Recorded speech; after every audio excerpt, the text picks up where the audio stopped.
श्रीमद् गणेश योगेंद्र महाराज जी द्वारा गुरु सेवा एवं 5 शिष्यों की प्राप्ति। श्री गणेश योगेंद्र महाराज जी की मुद्गल पुराण प्राप्ति स्वयं श्री गणेश के कारण हुई, जिन्होंने श्री ढूंढी राज ब्राह्मण के रूप में आकर मुद्गल पुराण के खंड ला दिए और श्री योगेंद्र जी ने उन्हें लिख लिया।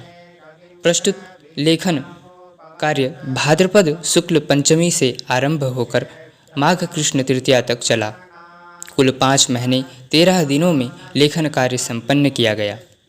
लेखन पूर्ति के अंतर श्री गणेश प्रभु ने दर्शन दिया और आगामी कार्य के संबंध में आदेश दिया। स्वयं श्री गणेश योगेंद्र महाराज जी ने दिखा दिया कि सर्वस्व समर्पित करते हुए जो अनन्य रूप से सद्गुरु की सेवा करता है, उसे सद्गुरु के रूप में मान्यता प्राप्त होती है और उसे स्वानंद की प्राप्ति होती है। स्वयं श्री मयूरेश ने वेदांत गर्भ के रूप में मान्यता प्राप्त श्री मुद्गल पुराण स्वयं उपलब्ध करा दिया। श्री योगेंद्र महाराज का योग दीक्षा संस्कार श्री मयूरेश द्वारा हुआ, जिससे कि उन्हें शांति सुख के आनंद का अनुभव हुआ।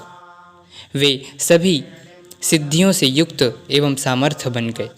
श्री गणराज प्रभु के दर्शनोपरांत योग दीक्षा साधन की परिसमाप्ति होकर श्री मयूरेश आदेश के अनुसार गुरुपद पर प्रतिष्ठित होने के पश्चात उन्होंने लोक कल्याण एवं जगत उद्धार हेतु मुद्गल पुराण का विवेचन किया एवं मुद्गल पुराण पर भाष्य प्रस्तुत किया। इस कार्य के चलते श्री मुद्गल योगेंद्र महाराज जी ने श्री गणेश योगेंद्र महाराज जी को प्रत्यक्ष दर्शन दिए और योगेंद्र महाराज जी के सम्मुख साक्षात प्रकट हुए। श्री मुद्गल महाराज को श्री योगेंद्र जी ने साष्टांग प्रणिपात किया। तदंतर श्री मुद्गलाचार्य ने योगेंद्र जी को आशीर्वाद दिया और कहा कि तुम्हारे दर्शन से अतीव प्रसन्नता हुई। कली के प्रभाव से अधर्म की वृद्धि हुई है। शास्त्र सिद्ध उपासना लुप्त हुई है। इसलिए भगवान श्री मयूरेश की आज्ञा के अनुसार मैंने तुम्हारे रूप में जन्म लिया है। अतः तुम स्वस्थ चित्त होकर श्री मयूरेश के आदेशानुसार विलुप्त गणेश मार्ग की संस्थापना करो। आपकी सहायता के लिए पंचदेव अंश रूप में आपकी सहायता हेतु प्रकट होंगे। इतना कहकर श्री मुद्गल महाराज अंतर्ध्यान हो गए। श्री योगेंद्र महाराज जी ने भगवान श्री मयूरेश तथा श्री मुद्गल महाराज को प्रणाम करते हुए श्री मुद्गल पुराण पर सुगम भाष्य लिखा। आचार्य श्री योगेंद्र जी ने विभिन्न ग्रंथों पर यथोचित सरल ग्रंथ रचना का आरंभ किया। उन्होंने मुद्गल पुराण, गणेश सहस्रनाम, ब्रह्मणस्पति सूक्त आदि अनेक गुणार्थ प्रचुर ग्रंथों पर भाष्य प्रस्तुत किया। इस ग्रंथ रचना कार्य के चलते जब श्री योगेंद्र जी को मुद्गल महाराज का स्मरण होता था, तब वे उन्हें दर्शन प्रदान किया करते थे। श्री योगेंद्र जी उपनिषदों पुराणों का विवेचन करते हुए उनके उस कथन से एकाध ग्रंथ आकार ले चुका था। उन्होंने ब्रह्म सूत्र पर सिद्धांत लेश नामक ग्रंथ की रचना की एवं श्री मुद्गलाचार्य जी से परीक्षण कराते हुए भगवान श्री मयूरेश प्रभु को वह अपना ग्रंथ समर्पित किया करते थे। यही श्री योगेंद्र महाराज जी के इस अवतार कार्य की विशेषता है। और इसी कालखंड में श्री योगेंद्र महाराज जी के माता पिता श्री मौरेश्वर शास्त्री जी एवं माता सुशीला देवी के स्वानंद गमन का भी समय समीप आ गया था। अपने माता पिता को दी गई वचन के अनुसार कि अंतिम समय में वे अपने माता पिता के साथ होंगे, योगेंद्र जी ने उस वचन को निभाते हुए अपने माता पिता का अपने अनुज हेरम्ब जी के हाथों उनकी आर्धदैहिक क्रिया संपन्न कराकर उन्हें मार्गदर्शन परक उपदेश देकर श्री योगेंद्र महाराज श्री मयूरेश क्षेत्र लौटे। परमात्मा का वर्णन करना हो तो वह अपने आप में निर्गुण निराकार अव्यक्त ही होता है। वह स्वयं अपने से प्रेम नहीं करता, इसलिए भक्तों के माध्यम से अपने प्रति प्रेम प्रकट कराता है। प्रेम करने हेतु 2 व्यक्तियों की आवश्यकता होती है, एक प्रेमी, दूसरा प्रेमास्पद। उपासना करते करते भक्त स्वयं भगवत स्वरूप हो जाता है। फिर भगवान को प्रेम की अनुभूति प्राप्त करने के लिए किसी अन्य जीव का आधार लेकर प्रेम करना पड़ता है। उसके लिए उनके द्वारा प्रकृति के नियमों के विपरीत जो भी आचरण होता है वह लीला कहलाती है। अथवा उपासना करते करते भक्त स्वयं भगवत स्वरूप हो जाता है। उसकी प्रेम सेवा से मुक्त होने उरीण होने हेतु भगवान किसी दूसरे जीव की सहायता से अपने भक्त की सेवा करने हेतु अवतार धारण करते हैं।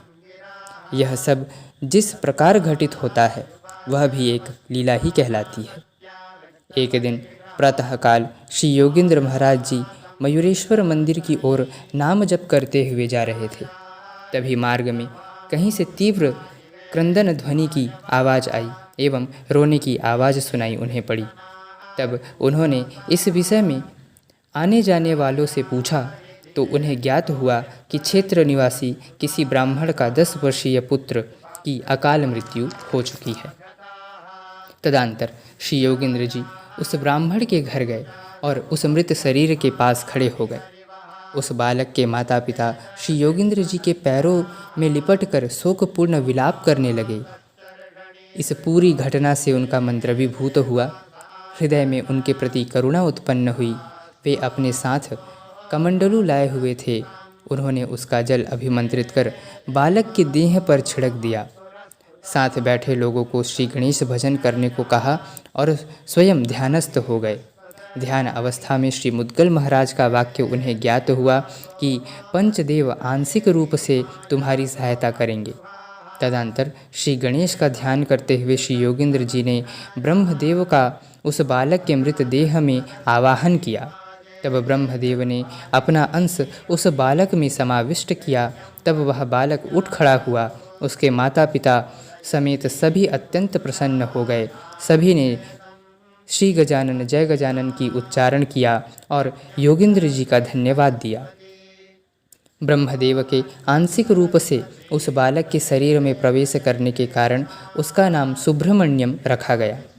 जब किसी जीव की अकाल मृत्यु होती है तब उस जीव के हाथों यदि भविष्य में कोई विशेष कार्य संपन्न कराना हो अथवा अनेक लोग यदि उसी पर निर्भर करते हों, यानी वह उनका पालन पोषण करता अथवा आश्रयदाता हो, तो उस समय सद्गुरु महान विभूति अपनी सामर्थ्य के प्रयोग से नियति के कार्य में हस्तक्षेप कर मृत्यु को टालने हेतु ईश्वर से प्रार्थना कर उसे जीवन दान देने हेतु प्रयत्न करते हैं। श्री योगींद्र जी द्वारा दीक्षित श्री सुब्रह्मण्यम उनका प्रथम शिष्य बने और तदंतर श्री योगींद्र महाराज जी ने एक ब्राह्मण को श्री क्षेत्र मोर गांव में स्थित मंदिर की जीर्णोद्धार हेतु कार्य सौंपा। तो उस ब्राह्मण ने सहज भाव से इस कार्य को स्वीकार किया और कार्य आरंभ किया। श्री योगींद्र जी को इस बात से प्रसन्नता हुई कि श्री योगींद्र महाराज जी ने भगवती श्री लक्ष्मी और श्री गणेश का ध्यान किया। भगवती श्री लक्ष्मी अर्थात संपूर्ण ऐश्वर्य स्वरूप श्री सिद्धि लक्ष्मी महासिद्धि हैं और श्री योगींद्र जी के आवाहन पर देवी महासिद्धि ने उस ब्राह्मण को धन संपन्न बनाया। तदंतर उस ब्राह्मण ने सर्वप्रथम मंदिर के अहाते में नित्य यात्रा विधि हेतु शास्त्र निर्देशित रूप से यथा स्थान देवताओं की स्थापना की। मुद्गल पुराण के वर्णानुसार चारों द्वारों पर द्वार देवताओं की स्थापना की। पांडवेश्वर नामक ग्राम में गणेश यात्रा क्षेत्र जवलार्जुन में मूर्तियों की स्थापना की गई। श्री ब्रह्म कमंडलू कान्हा गंगा के उद्गम स्थान में ब्रह्मा जी का अधिष्ठान, फिर भगवान शिव का तथा अंत में भगवान विष्णु की मूर्तियों की स्थापना की गई। पंचतीर्थ सप्ततीर्थ स्थानों का निर्माण शास्त्र कथित पद्धति से किया गया। इसी प्रकार श्री योगींद्र महाराज जी ने उस भूदेव के हाथों मंदिर तथा क्षेत्र का जीर्णोद्धार कराया। उक्त उद्धारण इस बात का द्योतक है कि गुरु कृपा के अंतर क्षेत्रस्थ किसी गरीब ब्राह्मण के जीवन में क्या परिवर्तन आता है। तदंतर श्री मयूरेश्वर क्षेत्र के निकट पुणे नगर स्थित वहाँ शिवाजी महाराज का एक दरबारी गणेश भक्त रहता था। उन्हें कई वर्षों के बाद एक पुत्र की प्राप्ति हुई, किंतु वह गूंगा था। इसे ठीक करने के लिए उन्होंने कई उपाय किए, किंतु कुछ भी फर्क नहीं पड़ा। तब उनके एक परिचित ने सुझाव दिया कि इस बालक को श्री मयूरेश्वर निवासी श्री योगेंद्र जी के पास ले जाया जाए। तदनंतर मोरगांव जाकर सरदार एवं उनकी पत्नी ने श्री महाराज जी से अपने मूक बालक के लिए प्रार्थना किया। तब उस बालक को देखकर यह उन्होंने जान लिया कि यह बालक दिव्य है, इसका यह मौन साधारण नहीं है। माया मोह से भरे इस मिथ्या संसार में श्री गुरु की प्राप्ति तक कष्ट ना हो, इसीलिए यह गूंगापन इसे प्राप्त हुआ है। इस बात को जानकर श्री योगेंद्र महाराज जी ने कमंडलू का जल श्री शारदा गणेश की प्रार्थना करते हुए अभिमंत्रित कर उस बालक को पिलाया। उस अभिमंत्रित जल के प्रभाव से वह बोल उठा। सभी आश्चर्यचकित थे। योगेंद्र जी ने उसका नाम सिद्धेश्वर रखा। उस बालक ने अपने माता पिता से कहा कि योगेंद्र महाराज जी ही मेरे माता पिता हैं, अब मैं उनके साथ रहूँगा। श्री सद्गुरु सेवार्थ ही मेरा जन्म हुआ है, इसीलिए मैं यहीं रहूँगा। कर्म बंधन के फलस्वरूप मैंने आपके घर जन्म लिया था, किंतु अब इसके आगे मैं गुरु गृह में ही निवास करना चाहता हूँ। इस बात को सुनकर माता पिता को दुख हुआ, किंतु श्री योगेंद्र महाराज ने उन्हें समझाया कि आपके पुत्र का मन घर गृहस्थी में लगने वाला नहीं है। उसने तो गणेश धर्म प्रचार हेतु जन्म ग्रहण किया है। आप व्यर्थ शोक ना करें। श्री मयूरेश्वर की कृपा से आपके अन्य पुत्र भी अवश्य होंगे जो आपकी लौकिक इच्छाओं की पूर्ति करेंगे। महाराज जी की इस बात को सुनकर दोनों दंपत्ति को संतोष हुआ और वह अपने ग्राम लौट गए। तदनंतर श्री सिद्धेश्वर जी ने श्री योगेंद्र महाराज जी से संन्यास दीक्षा प्रदान करने हेतु प्रार्थना किया। करुणा सिंधु श्री योगेंद्र जी ने सिद्धेश्वर की प्रार्थना को स्वीकार कर वैदिक गणेश उपासना सिद्धि हेतु संस्कार आरंभ किए। सामान्यतया साधन क्रम में 2 मार्ग हैं, एक विहंगम मार्ग, दूसरा पिपलिक मार्ग। पिपलिका मार्ग में चींटी के मार्ग के समान यानी क्रमशः प्रगति धीरे धीरे होती है। विहंगम अर्थात पक्षी जैसे एक पेड़ से दूसरे पेड़ पर तेज गति से दूसरे पेड़ पर चला जाता है, उसी प्रकार की प्रगति इस मार्ग में भी होती है। श्री सिद्धेश्वर जन्म से ही योगी थे, अतः श्री योगेंद्र जी ने उन्हें विहंगम मार्ग से दीक्षा प्रदान किया। शुभ दिवस पर श्री सिद्धेश्वर जी का पंच संस्कार अर्थात वर्ण, भक्ति, विरजा, सिंदूर, तिलक इस प्रकार पंच संस्कारों से युक्त संस्कार दीक्षा प्रदान की। तत्पश्चात श्री योगेंद्र जी ने मुद्गल संप्रदाय अंतर्गत अर्थात गाणपत्य संप्रदाय की वैदिक दीक्षा दी एवं षडंगादि विधि कीलक, कवच, हृदय संस्कार, सूक्त, शीर्ष तथा सहस्त्र नाम की दीक्षा प्रदान की। इसके पुष्चरण से शुद्ध चित्त बने श्री सिद्धेश्वर ने संन्यास ग्रहण करने की योग्यता उत्पन्न हुई। इससे उनके अंदर गणेश धर्म के प्रचार हेतु सामर्थ्य उत्पन्न हुआ और इसे देखकर श्री योगेंद्र महाराज जी ने उन्हें संन्यास दीक्षा प्रदान किया और उनका नाम सिद्धेश्वर योगेंद्र किया गया। तदनंतर श्री सिद्धेश्वर जी ने अनन्य भाव से श्री योगेंद्र जी की सेवा किया। वह योगेंद्र जी की पूजा हेतु समी, मंदार, दूर्वा लाकर रखते थे। रक्त, चंदन एवं सिंदूर की व्यवस्था किया करते थे। इस प्रकार श्री सिद्धेश्वर जी ने श्री योगेंद्र महाराज जी की अनन्य रूप से सेवा किया। भारतवर्ष में श्री काशी क्षेत्र का विशेष महत्व है। ब्रह्मभूय सिद्धि पीठ के चारों दिशाओं में वर्णित धर्म, अर्थ, काम, मोक्ष नामक उपस्वानंद पीठों में श्री काशी मोक्ष स्वानंद पीठ कही जाती है। सभी देवताओं के भक्तों को काशी आत्मीय ही प्रतीत होती है। काशी के द्वार रक्षक देवता हैं श्री काल भैरव।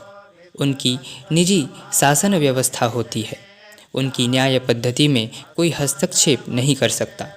भैरव नाम का ब्राह्मण श्री काशी क्षेत्र स्थित काल भैरव मंदिर का पुजारी था। वह स्वभाव से ही स्वार्थी एवं लोभी था। श्रद्धालु जो वहाँ पर धन मंदिर में अर्पित कर जाते थे, उसे वह स्वयं के निजी कार्यों के लिए उपयोग कर लिया करता था। वह श्रद्धालुओं से धन पूजा कराने के नाम से ले लिया करता था, किंतु पूजा नहीं कराया करता था। बाह्यतया वह अतीव सात्विक स्वभाव का प्रतीत होता था, किंतु अंदर से वह वैसा नहीं था। मनुष्य की बुद्धि मनुष्य को दुख की गर्त में ढकेल देती है। वस्तुतः काशी मोक्ष स्वानंद पीठ है। पाप नष्ट करने का क्षेत्र है, वहीं इस ब्राह्मण ने पापों का बाजार लगा रखा था। वह लोगों को तो धोखा दिया ही करता था, किंतु काल भैरव को कौन धोखा दे सकता है। इन कुकृत्यों के फलस्वरूप भैरव ब्राह्मण को अंधे, गूंगे एवं मूक बालक संतान की प्राप्ति हुई एवं उस बालक को गलित कुष्ठ की पीड़ा को सहना पड़ा। भैरव ब्राह्मण के अपराध का फल उसके पुत्र को भोगना पड़ा। अपने पुत्र को इस रूप में देख उसे अत्यधिक पीड़ा हुई। उसने कई उपचार किए, किंतु बालक के स्वास्थ्य में कुछ भी परिवर्तन नहीं हुआ। एक दिन भैरव ब्राह्मण के घर कुछ लोग बच्चे को देखने हेतु आए थे। उनकी बातचीत से भैरव ब्राह्मण को पता चला कि महाराष्ट्र राज्य के श्री मयूरेश्वर क्षेत्र में श्री गणेश योगींद्र महाराज नामक महायोगी रहते हैं, जो श्री गणेश के अंश हैं। उन्होंने एक मृत बालक को जीवित किया था, मूक बालक को वाणी प्रदान किया था। तब वह ब्राह्मण सपरिवार श्री क्षेत्र मोरगांव श्री योगींद्र जी के समक्ष जाकर अपनी सारी पीड़ा श्री महाराज जी को निवेदित किया। महाराज जी ने उसके द्वारा किए गए पापों को जान लिया और कहा कि श्री भैरव के नाम पर पैसा लेकर ईश कार्य हेतु विनियोग कर तुमने अपने परिवार के लिए खर्च किया। लोगों को स्वयं भगवान को तुमने ठगा है। इसी के परिणाम स्वरूप यह दुर्भाग्य खड़ा हुआ है। तुम्हारे पुत्र के शरीर की अवस्था में सुधार होने के लिए श्री भैरवेश्वर की प्रार्थना के अलावा अन्य कोई उपाय नहीं है। तब उस ब्राह्मण को अपने कृत्यों पर अत्यधिक पश्चाताप हुआ और उसने महाराज जी से प्रार्थना किया कि मुझे इस पाप से मुक्त करने की कृपा कीजिए। तदंतर श्री महाराज जी ने श्री भैरव की अवकृपा का निवारण हेतु सभी को श्री क्षेत्र मोरगांव में स्थित श्री नग्न भैरव मंदिर की ओर जाने को कहा। प्रत्येक देवता की सत्ता द्विविध होती है, पहली अनुग्रह सत्ता और दूसरी निग्रह सत्ता। कार्यकारी निग्रह सत्ता जो भैरव रूप में होती है, जैसे देवताओं के मध्य प्रभु श्री गणराज की सत्ता प्रधान होती है, उसी तरह भैरव गणों में श्री नग्न भैरव की सत्ता होती है। अतः श्री काल भैरव को प्रसन्न करने हेतु सभी श्री नग्न भैरव मंदिर के समीप चले गए। श्री योगींद्र महाराज देसिक गुरु थे, जो गुरु अपने दर्शन, स्पर्श, शब्द तथा कृपा दृष्टि से शिष्य के शरीर में विद्या रूप में समावेश करते हैं तथा शिष्य की अनादि निद्रिस्त आत्मशक्ति को जगाते हुए जीव ऐश्वर्यज्ञ भाव को वह प्रदर्शित करते हैं। वे देसिक गुरु कहलाते हैं। यह एक बात हुई। दूसरी बात ऐसी है कि जब योगींद्र जी को श्री गणराज प्रभु के दर्शन हुए थे, तब वरदान देते हुए उन्होंने कहा था कि तुम्हारी देह से होकर गुजरने वाली वायु से भी परिवर्तन संभव हो सकेगा। इस दृष्टि से श्री योगींद्र महाराज जी जब नग्न भैरव मंदिर की ओर जाने निकले, तब उनके देह से होकर गुजरी वायु का झोंका भैरव पुत्र ढूंढी का स्पर्श कर गया और उस स्पर्श से ढूंढी के सभी दोष नष्ट हुए और उसमें पूर्ण ज्ञान प्रकाशित हुआ। श्री योगींद्र जी श्री मुद्गलाचार्य जी के अंशावतार हैं। गणेश पुराण में ऐसा वर्णन हमें प्राप्त होता है कि दक्ष नामक विकलांग बालक का उद्धार भी मुद्गलाचार्य जी के दिव्य देह के संपर्क में आई वायु से हुआ था। इसलिए मुद्गलाचार्य जी के अवतार होने के कारण यह सामर्थ्य श्री गणेश योगींद्र महाराज जी में भी था। तदंतर स्वस्थ होकर भैरव पुत्र ढूंढी योगींद्र जी के श्री चरणों में लिपट गया और उसने श्री योगींद्र जी की स्तुति करने लगा। और जो यह स्तुति है वह आज गाणपत्य संप्रदाय में योगींद्र अष्टक नाम से प्रसिद्ध है। इस प्रकार अपने पुत्र की बीमारी व्याधि श्री योगींद्र जी की कृपा से ठीक हुई। इसी आनंद में उसने श्री योगींद्र महाराज जी की पूजा किया और वह उनका शिष्य बना। उनके साथ आए हुए लोगों ने भी गाणपत्य संप्रदाय की दीक्षा ग्रहण किया और सभी ने श्री योगींद्र जी के चरणों में 1 महीने तक निवास किया। तदंतर श्री योगींद्र जी की आज्ञा लेकर सभी काशी लौट गए। श्री विश्वेश्वर का अंशभूत बालक ढूंढी श्री योगींद्र जी की सेवा के लिए उनके चरणों में स्थित हुआ। श्री महाराज जी ने सभी प्रकार की गणेश दीक्षा तथा संन्यास दीक्षा श्री ढूंढीराज को प्रदान की। संन्यास दीक्षा के पश्चात उनका नामकरण श्री ढूंढीराजेंद्र किया गया। इस प्रकार श्री योगेंद्र जी को सिद्धेश्वर योगेंद्र, सुब्रह्मण्यम योगेंद्र एवं ढूंढीराजेंद्र योगेंद्र नाम के 3 दिव्य शिष्य प्राप्त हुए।